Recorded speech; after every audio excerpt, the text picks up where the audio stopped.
Estamos neste mundo e somos chamados a colaborar com o mundo, a dar a nossa força de trabalho e criatividade para que este mundo aconteça e para que tenhamos também os frutos desse nosso trabalho.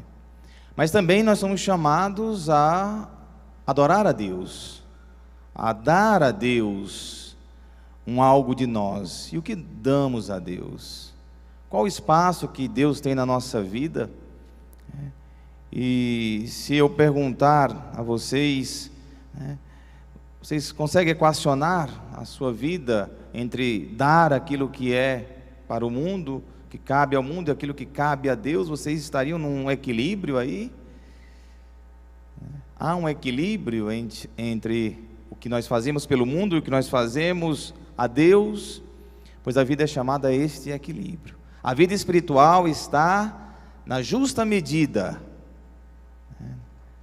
O grande risco nosso é dar tudo a este mundo e sermos sugados por ele. Aí está o grande perigo, que é a grande tentação, porque é muito mais fácil nós vivermos para aquilo que vemos, tocamos, sentimos, do que para aquilo que não vemos, não tocamos. Nós somos sensoriais, e Deus, que habita a transcendência, devemos nos elevar em adoração a Deus. Exige um esforço, exige uma consciência. Vamos escolher algumas respostas da liturgia de hoje para estas perguntas. Nós estamos diante de um evangelho que é emblemático, que é clássico. Ele aparece nos três evangelhos que nós chamamos sinóticos: Lucas, Mateus e Marcos. Esse evangelho aparece nos três evangelistas.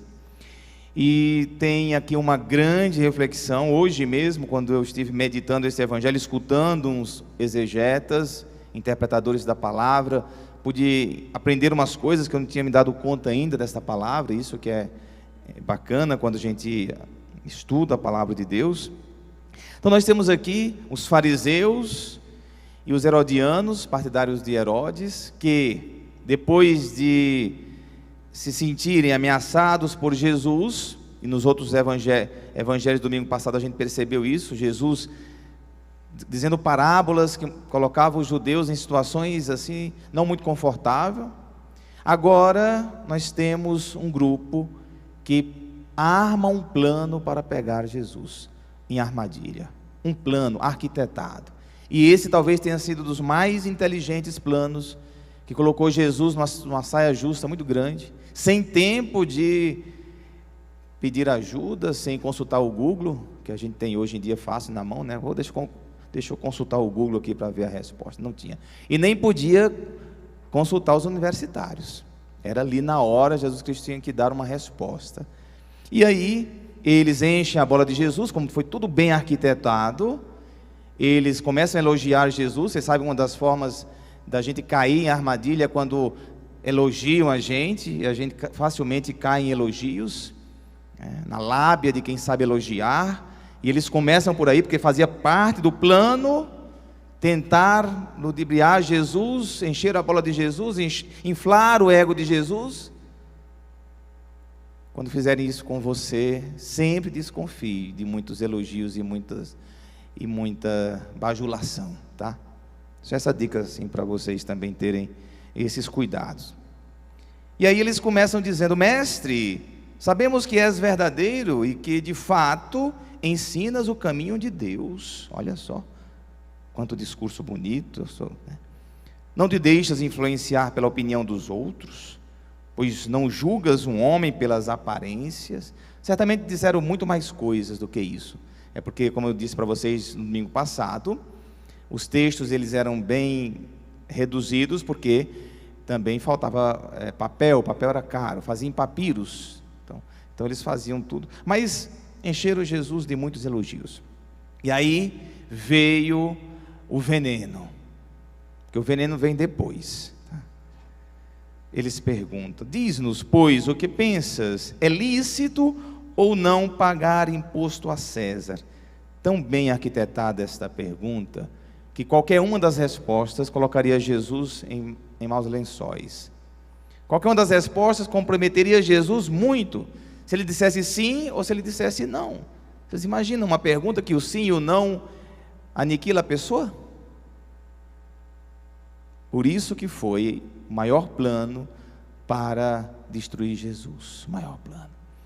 Se ele dissesse sim, é lícito pagar imposto a César, ele mostraria que era a favor da dominação perversa, exploradora do Império Romano sobre o seu próprio povo, que explorava com impostos pesados, que tinham cobradores de impostos judeus que exploravam o seu próprio povo. Se ele dissesse isso, estaria mostrando que estava de acordo com aquela dominação.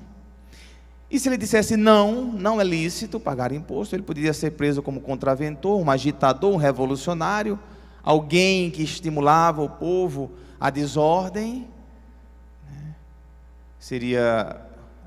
e esse era o motivo, inclusive, para a morte de cruz, ser um revolucionário. Então, Jesus está diante destas duas perguntas, dessa pergunta que nenhuma das respostas, sim ou não, seria ideal. O que Jesus Cristo faz? Além de se sair muito bem, ele eleva o discurso e vai muito mais além do que eles podiam imaginar. E nem diz sim, nem diz não. E dá uma grande catequese. Ele diz: Jesus percebeu a maldade deles e disse: hipócritas. Se nós estivermos em comunhão com Deus, a gente vai perceber também quem bajula muito e quem faz muito elogio, a gente vai perceber quem está em comunhão com Deus como Jesus Cristo estava. Ele percebeu logo aquele cinismo lá. Por que me preparais uma armadilha? Mostra-me a moeda do imposto. Quando Jesus Cristo diz mostra-me a moeda do imposto, já diz muita coisa aqui, sinal de que Jesus não tinha uma moeda do imposto no seu bolso. Mostra-me a moeda do imposto. Levaram-lhe então a moeda, certamente, os fariseus e os do partido de Herodes tinham a moeda. O que significa ter a moeda? Que eles, tendo a moeda, eles de qualquer forma pactuavam com aquela situação, porque um judeu piedoso do tempo de Jesus não portaria uma moeda com a imagem de César. Eu vou explicar por quê. Um judeu piedoso não portaria uma moeda com a esfinge de César, porque eles tinham claro que não andaria com imagem, e seguindo o que diz Êxodo, não farás para ti imagens, nem esculturas de mãos humanas, para estar no lugar de Deus. Por isso, e eles levavam que moeda? Havia outras moedas que não tinha a imagem de César, havia outra moeda. Existia moeda com a imagem dele e existia moeda sem a imagem deles, de César. E eles mostraram esta moeda do imposto para Jesus. E aí Jesus Cristo pergunta, que é próprio de Jesus e próprio dos sábios fazer pergunta. Se você quer ser sábio, seja um perguntador, antes de ser um respondedor. Tá? É outra dica de sabedoria. Seja um perguntador, antes de ser um respondedor. Os respondedores contumazes, eles facilmente vacilam. Quem pergunta, abre espaço para o conhecimento, para a sabedoria. De quem é a figura? Pergunta Jesus. E a inscrição desta moeda? Pergunta. E eles responderam: de César. De César. Qual é a imagem que está nesta moeda aí, que vocês têm nas mãos, que vocês levam consigo, mostrando que eles eram a favor, de certa maneira, usufruíam daquela dominação, porque eles levavam uma moeda consigo, com a imagem de César. E aí Jesus Cristo responde, depois da resposta deles: dai, pois, a César o que é de César, e a Deus o que é de Deus. Aqui Jesus eleva o discurso. Atenção, vocês lembram que o que diz a palavra, como fazendo aqui já uma interpretação do que poderia estar por trás dessa resposta de Jesus: não farás para ti imagem, nem escultura com mãos humanas, não tentarás o Senhor, porque há um único Senhor. O imperador, ele tinha em si esse desejo de ser divino, de ser como Deus, ou de ser Deus. Ele queria que ele fosse cultuado como Deus, cultuado como Deus. Por isso as imagens, por isso que ele era alguém da parte de Deus. E aí Jesus Cristo diz: dai a César o que é de César, como querendo dizer, se César tem alguma coisa, dá a ele. Se nessa imagem se nessa moeda tem a imagem de César, pois dê a César o que é de César, mas dê a Deus o que é de Deus, porque tem algo em nós que não devemos dar a ninguém deste mundo, nenhuma criatura, nenhuma coisa e nenhuma pessoa, só a Deus, que é o nosso poder de adoração, de louvor. Nós nascemos com dentro de nós, na nossa alma, uma sede de Deus, que essa sede só é saciada quando louvamos, quando adoramos a Deus. Esse louvor, essa adoração, só a Deus, o único Senhor, e a ninguém mais deste mundo, a ninguém mais, de forma nenhuma. Diz aqui também a primeira leitura do profeta Isaías, que é interessante, quando fala de Ciro, chamado de ungido, aquele que liberta o povo de Israel, que não era um israelita, que o povo, aclamou Ciro, mas o profeta Isaías lembra, eu sou o Senhor, não existe outro, fora de mim não há Deus, que fora de mim outro não existe, eu sou o Senhor, não há outro. E os judeus tinham plena consciência disso, e era disso que Jesus Cristo estava falando. Então, queridos irmãos e irmãs, nós temos dentro de nós esse poder, que deve ser dado só a Deus, que é o de adorar. E isso não acrescenta nada a Deus, mas eleva-nos a um patamar de vida espiritual, que é superior àquela vida rasteira que nós podemos levar desse mundo. Se você não tem um justo equilíbrio, se você não consegue dar a Deus o que é de Deus, ao mundo aquilo que é do mundo, nosso trabalho, nossa criatividade, aquilo que a gente pode fazer.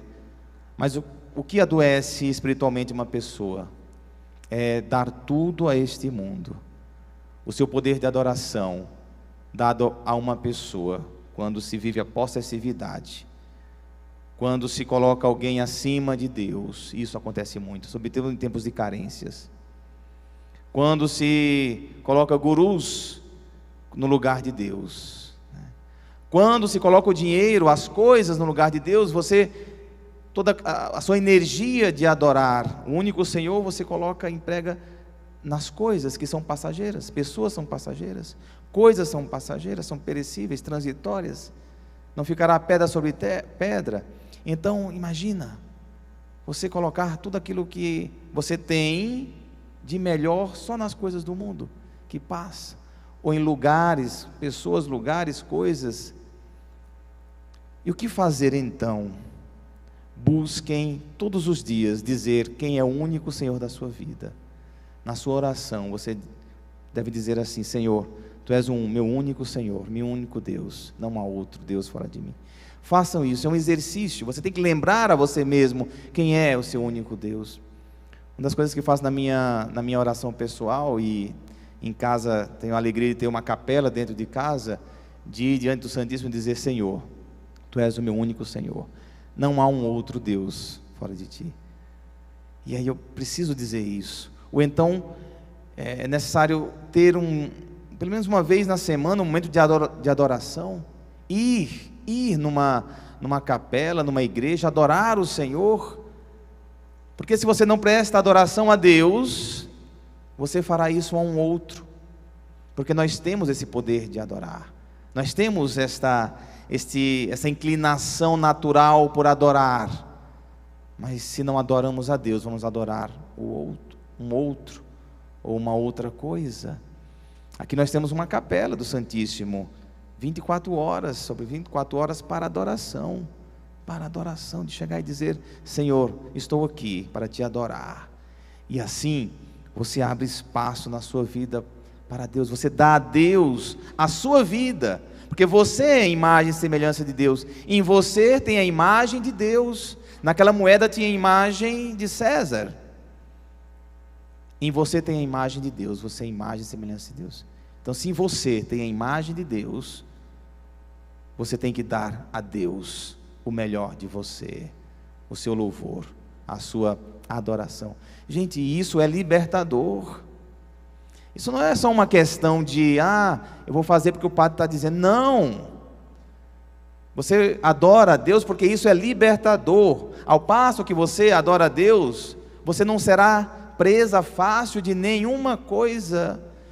Você não será possuído por nada deste mundo. E nós somos possuídos facilmente por tristezas. Somos possuídos muitas vezes por elogios. Somos possuídos por vaidades. Somos possuídos por o que dizem de nós. Às vezes te absorve, você perde um dia inteiro pensando o que disseram de mim, o que falaram de mim, ou sobre elogios, sobre uma série de coisas. Quando não se adora a Deus, se abre espaço para ser possuído pelo mundo. Por isso que é saudável adorar a Deus.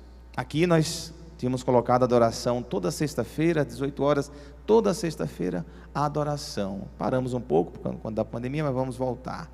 Temos adoração de toda a primeira sexta-feira do mês, temos adoração a segunda terça-feira do mês, e deve ser uma prática nossa adorar. E não façam isso porque isso agrada a Deus. Eu vou adorar porque agrada a Deus. Esqueçam isso, esqueçam, tá? Deus não precisa não, tá? Deus não precisa da sua adoração não. Deus é Deus, Deus é completo em si. Nós é que precisamos adorá-lo. Nós é que precisamos elevar a Ele o melhor de nós, como criatura. Diz uma das orações eucarísticas que nós rezamos na Santa Missa, que diz: os nossos louvores nada acrescentam a Deus, mas Ele nos deu o dom de o louvar e o adorar, para benefício nosso, para benefício nosso. É libertador ser um adorador. Seja um adorador. Viva a sua vida nesse mundo, sem ser jamais possuído pelas coisas desse mundo, sendo um adorador. Ser um adorador é estar livre e viver esta vida completamente longe daquilo que pode arruinar a nossa existência. Pois então, dê a César o que é de César, o que pertence a este mundo, mas dê a Deus o que é de Deus. Louvado seja o nosso Senhor Jesus Cristo.